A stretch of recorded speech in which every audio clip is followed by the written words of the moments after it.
Have you ever heard of the phrase, keep your friends close but your enemies closer? Well, we think this is absolutely true, especially when it comes to protecting the livelihood of our planet.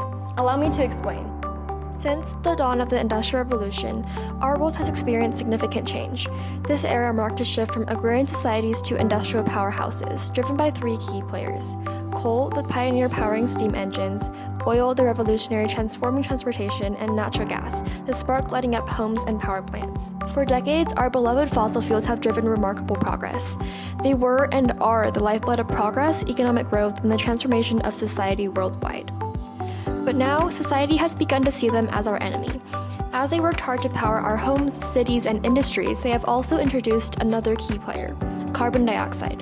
CO2, once an unnoticed byproduct, has now started to drive up the global temperature and trigger severe environmental changes. The simple fact we must face is that the current situation is not sustainable for the decades to come. The impact of CO2 is hard to deny. Melting ice caps, rising sea levels, and more frequent natural disasters threaten ecosystems, wildlife, and human health. The very progress we celebrated has come with a steep cost. But despite these challenges, our world is not yet ready to let go of the fossil fuels. They are deeply embedded into our systems and infrastructure, generating the power that allows us to continue with our daily lives. Think back to the phrase, keep your friends close, but your enemies closer. If we can't remove coal, oil, and gas, why not work with them?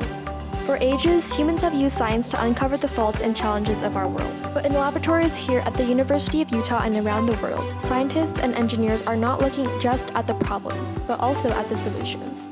One of the proposed solutions that has particularly caught the interest of environmental engineers around the world is what's known as carbon capture and storage, or CCS for short. The idea behind CCS is that we can slow the greenhouse effect by removing carbon dioxide from the atmosphere and putting it back underground, where it belongs. Let's break it down. CCS happens in three stages: capture, transport, and storage. First, capture. In this stage, we capture CO2 emissions directly from the source: fossil fuel plants, industrial facilities, and other major emitters. Here, we take keep your enemies closer quite literally. CCS capture happens as close to CO2 sources as possible. By intercepting emissions at their origin, they are prevented from leaving an impact in our atmosphere. Next, transport. Once captured, CO2 is transported through pipelines to a designated storage site, much like a delivery system in which we ensure CO2 travels safely to its destination with no leaks or loss. And finally, storage. Here, CO2 is injected into deep geological formations, such as depleted oil and gas reservoirs or saline aquifers. In this way, we can lock away CO2 in a place where it can't affect our atmosphere, ensuring that it's securely stored where it belongs for the long term. Furthermore, there are two types of CCS systems: point source and direct air capture, also known as DAC. In point source CCS, carbon dioxide is captured directly from the emissions of industrial sources like iron production plants or oil refineries. In this CCS system, CO2 is separated and captured from plant emissions and then liquidated to be transported by pipeline or vehicle to a storage site underground. In direct air capture CCS, carbon dioxide is captured from the atmosphere. In this system, CO2 is drawn in through filters from the ambient air and then liquidated and transported to a storage site. This method differs from point source CCS because it can be done anywhere, rather than being limited to the proximity of an emission source. Currently, our climate situation is not sustainable because carbon is being removed from the ground, but isn't being replaced nearly as quickly. If we can replace the carbon that we're producing, we have a chance to restore balance and create a temporarily sustainable way of existing with fossil fuels. Now, let's take a deeper dive underground to explore the geology behind CCS. Take a look at this image. This is a graphic example of a CCS storage site. Scientists aren't just going around and digging holes everywhere for CO2 storage, but instead they are carefully selecting and analyzing specific sites that are ideal for safely and effectively containing CO2. There are several things that scientists look for. First, a good CO2 storage site contains areas of porous rock formations, which are rocks with tiny interconnected spaces that allow fluids to flow through them. Typically, we want these areas to be reservoirs, such as depleted oil and gas reservoirs or saline aquifers, in order to mimic natural processes where CO2 can dissolve and be stored safely. Think of these as giant sponges deep underground with spaces to soak up CO2.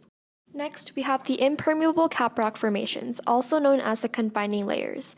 Once CO2 is put into porous rock, there must be solid, non-porous rock above to seal the CO2 beneath it. This layer is extremely important, as without it, CO2 could escape back into the atmosphere. Think of these as lids to a jar. Without your lid, everything inside would escape, leaving you a mess. We can make this concept clear with a demonstration. Here we have some permeameters, which are devices that measure the permeability of rock or soil samples, or how easily fluid can flow through them. First, let's look at this fine soil. Notice how slowly the water flows through it? This is because fine soil is less permeable, meaning it has very small spaces that make it harder for fluids to move through. In CCS, this can represent the impermeable cap rock. This rock must not allow any fluid to flow through it, preventing CO2 from escaping, much like how this fine soil holds water back. Now, compare that to the coarse soil. The water flows through it much faster. This is because coarse soil has larger interconnected spaces, making it more permeable. In CCS, this can represent the porous rock formations where CO2 is stored.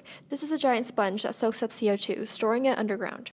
In addition, for CCS to work, we need to ensure that the storage sites are deep enough to keep the CO2 under pressure, which helps it stay in liquid form.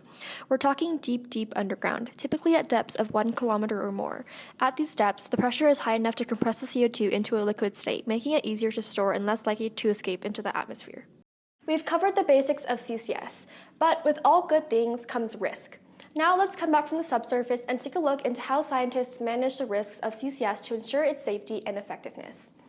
When storing carbon dioxide underground, scientists need to be aware of two main risks. One is CO2 leakage back into the atmosphere, and two is seismic activity. If CO2 leaks from underground, the entire process is pointless, as it would negate any efforts to reduce CO2 in the atmosphere. Seismic activity, on the other hand, can be dangerous because it could potentially create fractures in the storage rock, allowing CO2 to escape or cause other issues that could compromise the safety of the storage site or human life. To prevent these issues, scientists use various techniques to assess and respond to risk, as well as to select good storage sites that will minimize risk. One method of doing this is to use rock core analysis. A rock core sample is simply a piece of rock that's drilled out from deep underground. In rock core analysis, scientists use these samples to understand the rock's properties, such as how strong or porous it is. This helps them figure out if the rock can safely hold CO2 without any leakage, even under changing environmental conditions as a result of the CCS process.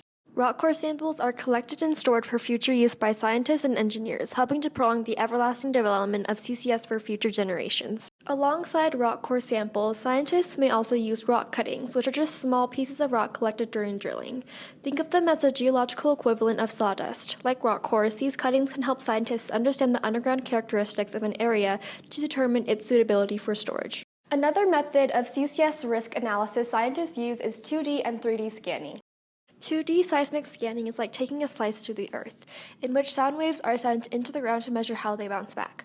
This creates a two-dimensional image of the subsurface that helps scientists see the general layout of rock layers and identify potential risks, such as faults or fractures. 3D seismic takes it a step further, in which multiple 2D slices are taken from the subsurface to create a three-dimensional view of the underground. This method provides a much more detailed and comprehensive view, helping scientists better understand subsurface structure and properties. Other methods of analysis scientists may use include well logging and outcrop analysis. Well logging measures rock properties such as porosity or water saturation as an instrument is lowered into a drilled well. And outcrop analysis examines exposed rock formations at the surface to understand subsurface conditions. Together, all of these methods are ways that engineers and scientists ensure that CCS is not just a theory but a reliable and effective practice. Using real science and engineering, it is indeed very possible to capture carbon dioxide and store it underground for a long time. Do you remember coal, oil, and gas? Now you understand how CCS helps us work with them, making fossil fuels cleaner by capturing and storing the carbon dioxide, contributing towards our planet's warming. We live in a world deeply dependent on fossil fuels. Transitioning to clean energy, such as renewables or nuclear, is a crucial process, but it will take time, innovation, and economic change. Before we get there, CCS acts as a bridge, making our current energy sources cleaner while we develop and adopt sustainable alternatives. In the quest for a cleaner planet, science is constantly innovating. Engineers everywhere, like the ones here at the Energy and Geoscience Institute at the University of Utah, are working with our energy sources to find solutions and tackle one of our world's greatest challenges, climate change. So, as we navigate this complex path, remember, every step forward in science and engineering brings us closer to a sustainable future. By understanding and managing risks, and by innovating with both old and new technologies, we can all play a part in protecting our planet. Only by working together can we turn the tide against climate change and ensure a healthier, more sustainable world for future generations.